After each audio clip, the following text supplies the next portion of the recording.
C'est une nouvelle qui secoue la scène politique ivoirienne et qui pourrait bien rebattre les cartes à quelques mois des élections présidentielles. Tidjane Thiam, figure emblématique de la finance internationale, devenu récemment acteur politique majeur en Côte d'Ivoire, vient d'être radié de la liste électorale par la justice. Oui, vous avez bien entendu. L'homme que beaucoup voyaient déjà comme un sérieux challenger pour le pouvoir en place ne pourra peut-être même pas voter, encore moins se présenter à l'élection présidentielle de 2025. Du moins, pour le moment. Mais qu'est-ce qui se cache derrière cette décision de justice? Est-ce une simple application de la loi? Une manœuvre politique bien orchestrée?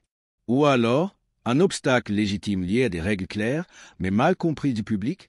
Aujourd'hui, on vous explique tout, sans filtre, avec des faits, du contexte et bien sûr, des analyses. Avant de plonger dans la tempête judiciaire, prenons un moment pour revenir sur le parcours impressionnant de Tidjane Thiam. Né en juillet 1962 à Abidjan, Tidjane Thiam est l'un des rares Africains à avoir atteint les plus hauts sommets de la finance mondiale. Diplômé de l'École polytechnique et de Mines Paris, deux des écoles les plus prestigieuses de France, il a aussi été associé chez MC Kinsey, puis a dirigé plusieurs grandes institutions financières comme Prudential au Royaume-Uni, puis Crédit Suisse, l'une des plus grandes banques suisses. Mais ce n'est pas tout. Tidjane Thiam a aussi un passé politique. Il a été ministre du Plan et du Développement sous le régime d'Henri Konan, Bédier à la fin des années 1990. Autrement dit, il connaît le système ivoirien de l'intérieur. Après avoir passé plus de 2 décennies à l'étranger, Thiam a récemment opéré un retour très attendu sur la scène politique nationale. Il a pris la tête du PDC-RDA, l'un des partis les plus anciens et les plus influents de Côte d'Ivoire, fondé par Félix Houphouët-Boigny. Et il se positionne, sans détour, comme un rival sérieux du RHDP au pouvoir. Pour beaucoup, son profil international, sa rigueur, son image de technocrate propre représentent une véritable alternative. Mais pour d'autres, ce retour soulève des inquiétudes, voire des résistances. Je suis un démocrate dans l'âme et je veillerai personnellement à ce que tous ceux qui souhaitent être candidats puissent l'être. L'éligibilité des candidats est une question qui a souvent divisé les Ivoiriens et qui a coûté cher à notre pays au cours des 30 dernières années. Les Ivoiriens qui, dans leur vaste majorité, sont nés après 1990, ne veulent plus de ce genre de polémique. Je prends donc l'engagement personnel d'assurer que, au PDCI RDA, tous ceux qui le veulent puissent être candidats. Faire de la politique autrement, c'est aussi accepter la compétition et la concurrence. C'est le 19 avril 2025 que la nouvelle est tombée comme un coup près. La Commission électorale indépendante, CEI, a reçu confirmation d'une décision de justice ordonnant la radiation de Tidjane Thiam de la liste électorale. Les raisons évoquées? L'article 6 du Code électoral stipule que pour figurer sur la liste électorale, il faut avoir résidé en Côte d'Ivoire de manière continue pendant au moins 5 ans. Or, selon les autorités judiciaires, Tidjane Thiam n'aurait pas rempli cette condition. Depuis plus de 20 ans, il vivait entre Londres, Zurich, Paris et n'aurait pas eu de résidence effective en Côte d'Ivoire au cours des 5 dernières années précédant la date limite d'inscription. C'est donc sur cette base que sa radiation a été actée. Mais cette décision a suscité une vive indignation, surtout parmi les partisans du PDCI.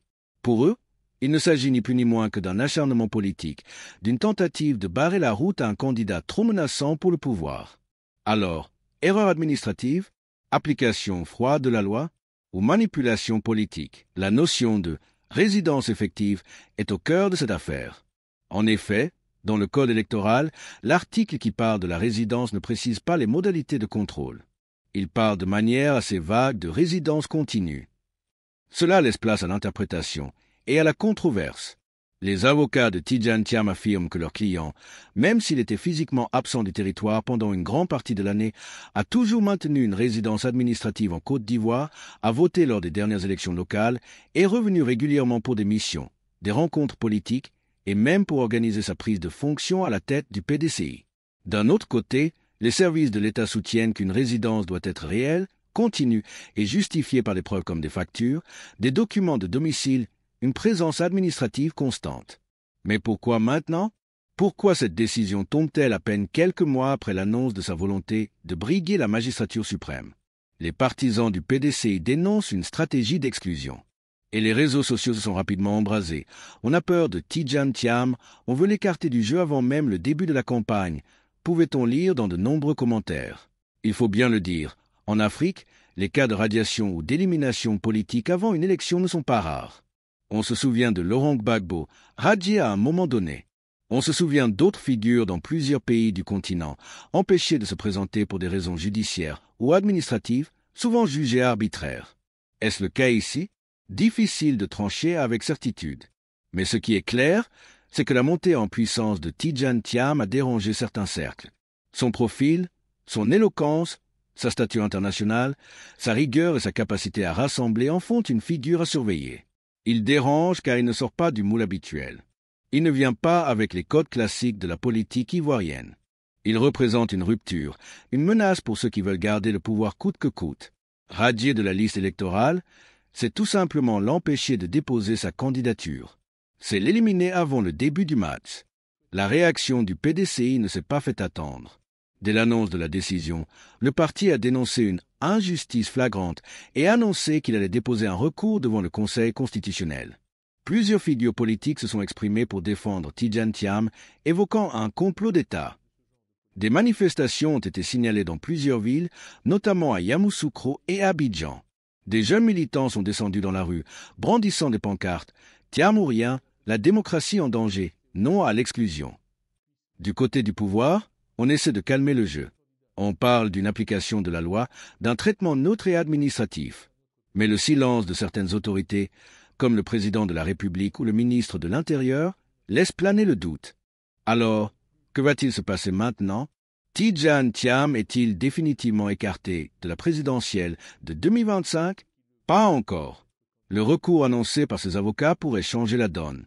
S'il parvient à prouver sa résidence effective ou à convaincre le Conseil constitutionnel d'une interprétation plus souple de la loi, il pourrait être réintégré.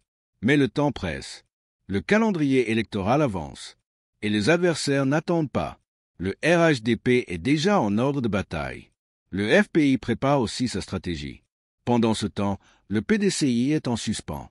Si Thiam ne peut pas se présenter, qui va porter les couleurs du parti? Va-t-il désigner un dauphin? Va-t-il faire alliance avec un autre mouvement? Ou va-t-il provoquer une crise institutionnelle plus large? Ce que révèle cette affaire, au-delà de la personne de Tidjane Thiam, c'est l'état de notre démocratie. Quand des opposants sont radiés, quand la justice est perçue comme instrumentalisée, quand la population ne fait plus confiance aux institutions, alors c'est toute la démocratie qui est en danger. La Côte d'Ivoire, qui a connu plusieurs crises politiques violentes, notamment en 2010 à 2011, ne peut pas se permettre un nouveau cycle de tension. L'exclusion de candidats majeurs pourrait rallumer des braises encore chaudes. La paix, la stabilité, la transparence doivent primer. Et cela passe par une justice indépendante, une CEI crédible et une égalité des chances pour tous les candidats. Ce que nous venons de décrypter ensemble n'est pas juste une affaire judiciaire de plus. Ce n'est pas simplement un problème administratif ou une actualité passagère. Non. Ce qui se joue ici, c'est une page de l'histoire politique de la Côte d'Ivoire et peut-être même de toute l'Afrique francophone qui est en train de s'écrire sous nos yeux. L'affaire Tidjane Thiam, c'est l'histoire d'un homme qui a cru qu'il pouvait rentrer dans son pays, fort de son expérience, de son intégrité et de sa vision pour servir, pour apporter une autre façon de faire la politique. Mais en face de lui, il a trouvé un système, un mur, une machine bien huilée qui semble prête à tout pour rester en place, qu'il a barré la route à ceux qui veulent changer les règles du jeu. Mais ce n'est pas uniquement son histoire à lui, c'est notre histoire à tous. Car chaque fois qu'un citoyen se voit arbitrairement exclu du débat démocratique, chaque fois que la justice devient un outil de contrôle politique au lieu d'être une garantie d'équité, c'est un peu de notre liberté à nous tous qui disparaît. Ce n'est pas seulement Tidjane Thiam qu'on essaie de faire taire, c'est la voix du changement, la voix de l'alternative, la voix du peuple. Alors, on doit se poser les vraies questions. Où va la Côte d'Ivoire? Quel avenir voulons-nous pour notre démocratie? Sommes-nous condamnés à voir les mêmes visages, les mêmes pratiques, les mêmes manipulations se répéter encore et encore, ou bien sommes-nous prêts à exiger autre chose? La politique ne doit pas être un jeu d'exclusion. Elle doit être un espace d'expression, de débat, de confrontation d'idées. Un vrai terrain de jeu démocratique où le peuple est l'arbitre. Pas une arène fermée où seuls ceux qui arrangent le pouvoir peuvent participer. Et au-delà de la Côte d'Ivoire, c'est toute l'Afrique qui doit s'interroger. Combien de leaders potentiels ont été écartés, exilés, emprisonnés ou radiés parce qu'ils faisaient peur? Combien de voix ont été muselées au nom de la stabilité alors que la vraie stabilité vient de la justice, de l'équité, du respect des règles du jeu? Aujourd'hui, plus que jamais, les citoyens africains doivent rester vigilants. Nous devons refuser la résignation. Nous devons dire non à l'instrumentalisation des institutions, non à l'exclusion politique, non à l'injustice masquée par des textes mal interprétés. Tidjane Thiam est peut-être radié pour l'instant, mais l'esprit qu'il incarne, cette volonté de réforme, ce souffle nouveau, lui, il est toujours là. Il est dans les cœurs de ceux qui espèrent, de ceux qui veulent une autre Afrique, plus juste, plus moderne, plus démocratique.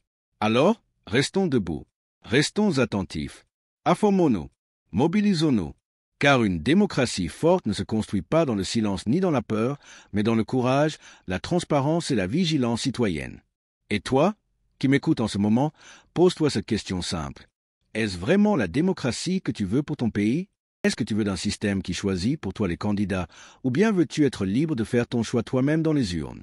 Laisse ton avis en commentaire, partage cette vidéo autour de toi, et surtout, abonne-toi à la chaîne. Parce que ici, on ne fait pas semblant. On n'a pas peur de dire les choses. On est là pour le peuple, avec le peuple, et par le peuple. Merci de m'avoir écouté jusqu'au bout. À très bientôt pour un nouveau décryptage. Et d'ici là, restons éveillés, restons conscients, car l'Afrique de demain se construit dès aujourd'hui.